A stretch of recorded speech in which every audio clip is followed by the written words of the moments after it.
कभी उनकी आंखों में देखा है जो जिंदगी भर हमारी फिक्र करते रहे, शायद आज थोड़े अकेले हैं, कुछ कहना चाहते हैं हमसे लेकिन कह नहीं पाते। आज हम उनके अनस्पोकन इमोशंस को साइकोलॉजी के थ्रू समझेंगे। Hello everyone, my name is Jyoti Vashish. I am an RCI licensed psychologist and psychotherapist. I'm the founder of the Mindful Space Clinic. I make psychological videos for the knowledge purpose. हम बात कर रहे हैं हमारे बुजुर्गों की, हमारे senior citizens की, उनकी जिनके इमोशंस को हम स्टडी करते हैं साइकोलॉजी में और उसे बोलते हैं जेरियाट्रिक साइकोलॉजी। तो सबसे पहले बात करते हैं जेरियाट्रिक साइकोलॉजी होती क्या है। जेरियाट्रिक साइकोलॉजी में हम स्टडी करते हैं ओल्डर पर्सन्स को जो 60+ हैं, उनके इमोशंस को, उनके मेंटल स्टेटस को एंड उनके कॉग्निटिव फंक्शन को। जैसे जैसे एज बढ़ती है इन लोगों की ज़िंदगी में काफ़ी बदलाव आते जाते हैं, काफ़ी परिवर्तन आते हैं, जैसे कि उनका रिटायर हो जाना, उनके लाइफ पार्टनर का उनको छोड़कर चले जाना, सोशल आइसोलेशन हो जाना, फिजिकल और मेंटल हेल्थ इश्यूज हो जाना। इन सब चीज़ों का इनके माइंड एंड इमोशंस पर बहुत गहरा असर पड़ता है। इसीलिए जेरियाट्रिक साइकोलॉजी का एम होता है उनके मेंटल हेल्थ, वेलबींग और लाइफ सेटिस्फेक्शन को इम्प्रूव करना और उस पर काम करना। अब जब हमने समझ लिया है कि जेरियाट्रिक साइकोलॉजी होती क्या है, तो इसके कुछ कॉन्सेप्ट हैं जिन्हें हमें समझना बहुत ज़रूरी है। जेरियाट्रिक साइकोलॉजी में हम ओल्डर पर्सन्स के इमोशंस, मेंटल हेल्थ कंडीशंस और वेलबींग पर काम करते हैं। तो इससे हमें समझ आएगा कि वो किस मेंटल स्टेटस में हैं, वो क्या फील करते हैं, वो कौन सी बातें हैं जो वो आपको बताना चाहते हैं बट शायद बता नहीं पाते, किसी डर से, किसी सोच से बता नहीं पाते। तो ज़रूरत है थोड़ा ज़्यादा बेहतर जानने की, इस कॉन्सेप्ट को समझने की, सो दैट हम उन्हें और बेहतर तरीके से समझ पाएँ। हमने समझा जेरियाट्रिक साइकोलॉजी होती क्या है। अब इसके कुछ कॉन्सेप्ट हैं जिन्हें हम समझ लेते हैं, जिससे हमें हेल्प मिलेगी उन लोगों की फीलिंग्स और बिहेवियर को बेहतर समझने की। Point number 1 is cognitive decline.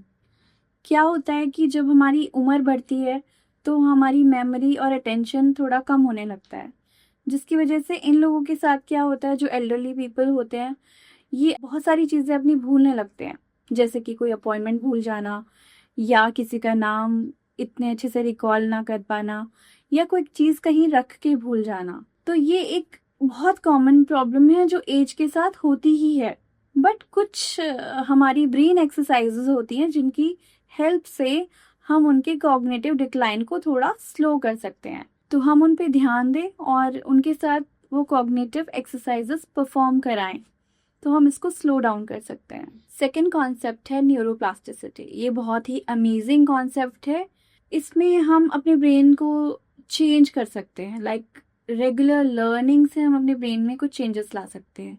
In the same manner जब हम ओल्ड पीपल की बात करते हैं, ओल्ड पर्सन की बात करते हैं, तो वो भी अपने ब्रेन में चेंजेस ला सकता है। हमें ओल्ड एज लोगों को मोटिवेट करना चाहिए कि वो कुछ नया सीखते रहें, जैसे कि फ़ोन चलाना सीखें, योगा क्लासेस जाएं, योगा को परफॉर्म करना सीखें, पेंटिंग सीखें, जो भी उनकी हॉबी है उसमें थोड़ा इन्वॉल्व हो जाएं, जिससे उनके ब्रेन के न्यूरॉन्स न्यू पाथवेज बनते रहें और जब वो चीज़ों को सीखेंगे तो उनका ब्रेन काफ़ी एक्टिव रहेगा। So the third concept is, according to a famous psychologist, Erik Erikson, who has given a lot of concept in psychology, has given the concept of age psychology. So in the last stage, he's saying that either a person will have ego integrity or despair. यानी कि कोई भी person अपनी last stage में जब जाता है, या तो उसको ईगो इंटीग्रिटी फील होती है या डिस्पेयर फील होता है। ईगो इंटीग्रिटी मतलब कि उसने लाइफ में कुछ अचीव किया, उसकी लाइफ सक्सेसफुल रही, क्योंकि लास्ट स्टेज में वो अपनी लाइफ को रिफ्लेक्ट कर रहा है, अपनी लाइफ को दोबारा से देख रहा है कि उसने क्या क्या किया, क्या क्या नहीं किया। इन द सेम मैनर अगर किसी इंसान के बहुत सारी रिग्रेट्स हैं, उसको लगता है उसने लाइफ में बहुत कुछ उसका छूट गया, वो नहीं कर पाया, तो वो डिस्पेयर में चला जाता है, उसको वही सब याद आता है।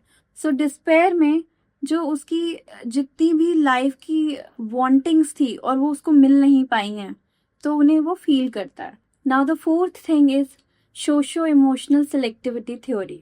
ये थ्योरी बताती है कि जैसे जैसे इंसान एज होता जाता है, जैसे जैसे इंसान की उम्र बढ़ती जाती है, उसके गोल्स लाइफ में चेंज होते जाते हैं। तो अगर जैसे कि कोई यंग है तो उसके लाइफ गोल्स होते हैं कि करियर बनाना, कुछ अचीव करना, नए दोस्त बनाना, दुनिया को एक्सप्लोर करना, खूब सारा पैसा कमाना, फैमिली बनाना। इस इंसान का फोकस नॉलेज और अचीवमेंट पर रहता है लाइफ में। लेकिन जैसे लोग आगे बढ़ते जाते हैं, उनकी और एज होती है, तो उन्हें समझ आ जाता है कि लाइफ में टाइम लिमिटेड है। वो बहुत सारे दोस्त नहीं बनाते हैं, वो कुछ ऐसे लोगों के साथ रहना पसंद करते हैं जो उनके फैमिली मेम्बर्स हैं, उनके लाइफ पार्टनर्स हैं, उनके बच्चे हैं। वो उनके साथ अपना टाइम ज़्यादा स्पेंड करना चाहते हैं, इमोशनली ज़्यादा क्लोज होना चाहते हैं। वो बहुत सिलेक्टिव हो जाते हैं अपनी चीज़ों को लेकर। वो वही काम करते हैं जो उन्हें थोड़ा ज़्यादा भाता है। जैसे जैसे लोगों की एज होती जाती है, वो लेस मेटेरियलिस्टिक हो जाते हैं। उन्हें लाइफ में इमोशंस और पीस चाहिए। वो अब उतना पैसा और सक्सेस के पीछे नहीं भागते। इन शॉर्ट, ओल्ड एज लोगों को क्वालिटी रिलेशनशिप्स अच्छे लगते हैं, ना कि quantitative. The fifth one is resilience and coping. Old age people अपने लाइफ एक्सपीरियंसेस से इतना कुछ सीख जाते हैं कि उन्हें सिचुएशंस को हैंडल करना आता है। उन्हें हर सिचुएशन को इजीली लेना आता है। वो काफ़ी काम, काफ़ी बैलेंस्ड दिखाई देते हैं लाइफ में। बढ़ती उम्र के साथ लोगों ने इतने सारे चैलेंजेस को फेस किया हुआ होता है कि उनमें चैलेंजेस को फेस करने की एक अलग ही कला होती है। बहुत सारे पर्सनल लॉसेस के बाद भी वो लोग उन चीज़ों को एक्सेप्ट करते हैं और अपनी ज़िंदगी में छोटी छोटी चीज़ों में खुशियाँ ढूंढते हैं। अपने बच्चों के साथ बर्थडेज मनाना, घूमने जाना, या छोटे छोटे से काम में उन्हें बहुत खुशी फील होती है। The sixth thing is emotional and social wellbeing. आज के ज़माने में सबसे बड़ी प्रॉब्लम ओल्ड एज पीपल के साथ ये है कि वो अपने आप को बहुत अकेला फील करते हैं। उनके साथ सोशल आइसोलेशन है।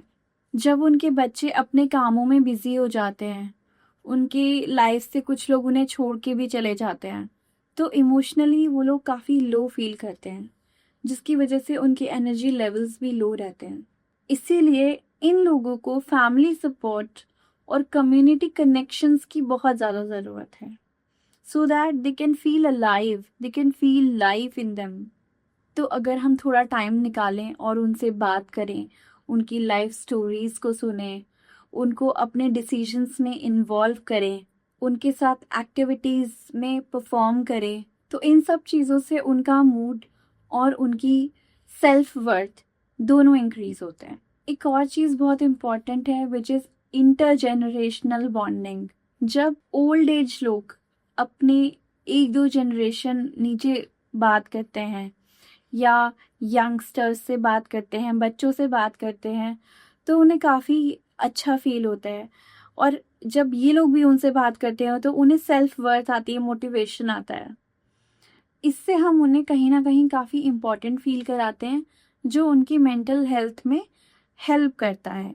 और ऑफ कोर्स जो ओल्ड एज लोग होते हैं, उनका ज्ञान, उनकी नॉलेज, उनका एक्सपीरियंस हमारे लिए एक ट्रेजर के रूप में है भी और प्रूफ भी होता है। Seventh thing is mindfulness and mental health ageing.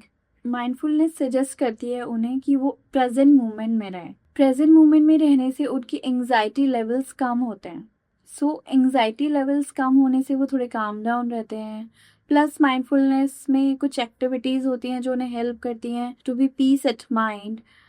क्या होता है इसमें? नॉर्मल ब्रीदिंग होती है, सिंपल ब्रीदिंग एक्सरसाइजेस होती हैं, डीप ब्रीदिंग एक्सरसाइज होती हैं, इसमें ग्रैटिट्यूड जर्नलिंग होती है।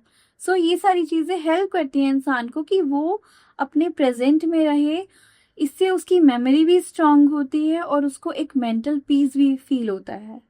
अब सवाल ये उठता है कि हम अपने घर में अपने बुजुर्गों के लिए क्या कर सकते हैं। सो पॉइंट नंबर 1 इज उनकी बातों को सुने बिना इंटरप्शन के। वो अपनी जो भी बात कहना चाहते हैं, at least be a good listener, कि आप उनकी बात सुने और समझें। पॉइंट नंबर 2 इज उन्हें थोड़ी इंडिपेंडेंस दें, उनको ये फील इतना ना कराएं कि वो बहुत कमज़ोर हैं, वो कुछ गलती कर देंगी। उन्हें अपने काम करने दें। आप बस ऑब्जर्व करें, वो जो अपने काम करना चाहते हैं उन्हें करने दें, क्योंकि ये काम करके उन्हें अच्छा लगेगा। उनको थोड़ा सेल्फ कॉन्फिडेंस आएगा जो इवेंचुअली उनकी मेंटल हेल्थ को हेल्प करेगा। पॉइंट नंबर 3 इज उनकी हेल्प करें कि वो अपना डेली शेड्यूल फिक्स कर पाएं, क्योंकि बुजुर्गों को पसंद होता है कि प्रिडिक्टेबिलिटी हो, क्या होने वाला है उन्हें पता हो, so that they can mentally be prepared. So the fourth point is उन्हें एनकरेज करें कि वो फिजिकल एक्टिविटीज़ में इन्वॉल्व हों, अपनी डाइट पर वो ध्यान दें, अपने घूमने फिरने वॉक पर वो ध्यान दें। अगर वो इंटेंस एक्सरसाइजेस करना चाहते हैं तो भी उनकी सपोर्ट करें। वो कोई स्पोर्ट्स खेलना चाहते हैं तो उनको सपोर्ट करें, because all of these things are going to help them. The fifth point is उनके इंटरेस्ट्स को जानें। अगर वो स्पिरिचुअल हैं या कहीं योग परफॉर्म करना चाहते हैं या कहीं माइंडफुल मेडिटेशन में जाना चाहते हैं, इन सब एक्टिविटीज़ में इन्वॉल्व होना चाहते हैं, सत्संग ज्वाइन करना चाहते हैं, मंदिर जाना चाहते हैं, तो प्लीज़ उन्हें हेल्प करें, उनके साथ हो जाएं, सो दैट वो अपनी इन एक्टिविटीज़ को एंजॉय कर पाएं। बस थोड़ी सी एम्पैथी और समझ उनकी ज़िंदगी में एक बड़ा बदलाव ला सकती है, और आप ही हैं जो उन्हें सपोर्ट कर सकते हैं। So friends, when we age, it's not like कि सिर्फ हमारी एज होती है, हमारा शरीर बूढ़ा होता है। हम मेंटली भी बहुत सारे एक्सपीरियंसेस को जानते हैं, बहुत कुछ सीखते हैं, लर्निंग करते हैं, और उन एक्सपीरियंसेस को शेयर कर सकते हैं। सो इन द सेम मैनर, आपके घर के जो बुजुर्ग हैं वो खजाना है एक्सपीरियंसेस का, आप उनसे बहुत कुछ सीख सकते हैं।